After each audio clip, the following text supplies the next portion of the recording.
Bonjour à tous, bienvenue dans ce nouveau C'est lundi, que lisez-vous? Alors la semaine dernière j'ai terminé 3 livres. Le premier c'était Le Kabbaliste de Prague de Marie Calter qui était ma lecture de lundi dernier. Je l'ai terminé mercredi je pense. Ou mardi. Voilà, ça a été très très vite de lire la suite.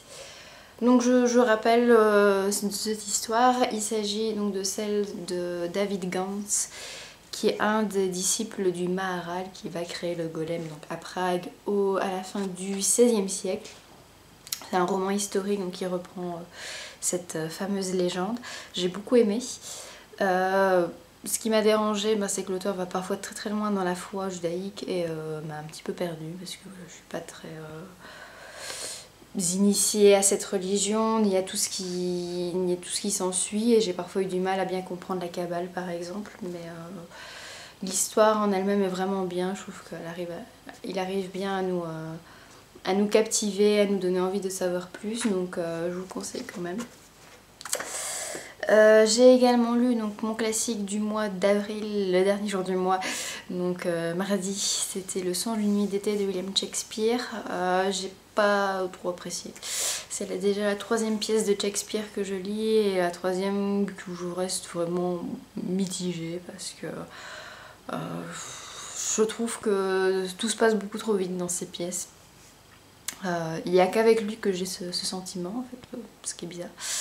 Je trouve que tout va trop vite. Là, il y a trop de personnages en plus et leur caractère est trop exagéré, je trouve. Donc là, je sais que c'est du théâtre et que c'est normal, etc. Mais voilà, je lis d'autres auteurs de théâtre comme Molière, Ibsen, etc. Mais là, je sais pas, avec Shakespeare, ça va pas du tout. Donc tant pis. Si vous connaissez pas l'histoire, ça se passe en fait en partie dans le pays des fées.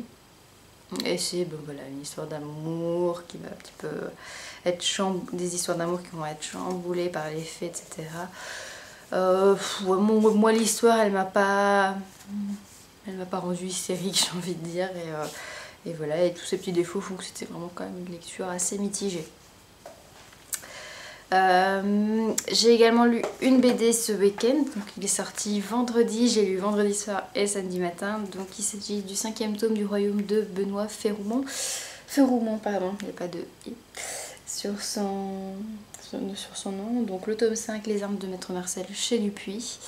C'est une saga qu'il est classée jeunesse, pour moi elle est plus tout public parce qu'elle me fait beaucoup rigoler malgré mon âge, donc on suit la petite vie tranquille dans un royaume médiéval, donc on suit les aventures du roi, de sa petite clique, mais également de Anne, qui est le personnage principal, qui est en couverture ici, qui va tenir une auberge après avoir été expulsée du château.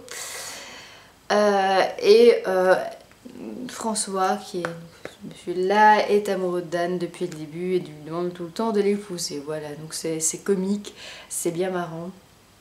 Et voilà, moi j'ai passé encore un super bon moment avec ce 5e tome et j'attends l'année prochaine parce que je pense qu'il en sort que un par an, toujours aux environs du mois de mai, donc vivement. Mes lectures en cours maintenant, donc il y en a deux. La première c'est du côté de chez Swann, donc le premier tome de La recherche du temps perdu de Proust. J'en ai lu une centaine de pages, donc il y en a 900 en tout dans mon édition, en e-book hein, donc, que j'ai. Pour l'instant ça va. J'arrive à bien le lire, je ne m'ennuie pas trop. L'écriture de Marcel Proust, je la trouve vraiment très agréable, malgré qu'il fait des phrases de 3 km.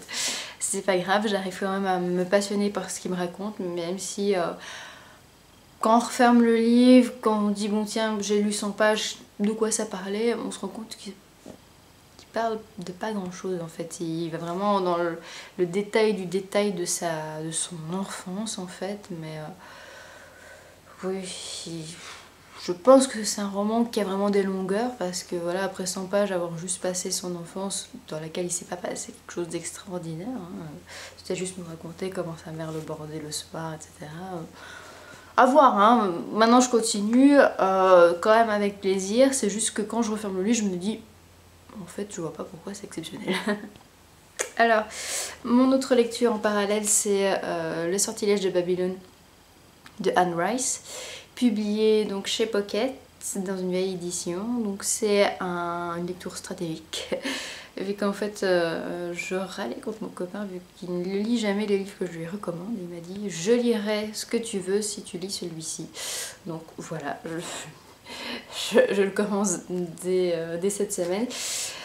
Donc c'est l'histoire de Azriel qui est le serviteur des ossements et qui vivait donc à Babylone, qui va être rappelé, ressuscité, je sais pas trop quel est le vrai terme, à notre époque en fait. Et Jonathan, qui est un chercheur, va recueillir son histoire. Donc voilà, ça m'a beaucoup fait penser à Entretien avec un vampire le début, parce que justement c'est la même chose, genre je vais vous raconter mon histoire, ok je vous écoute, allons-y.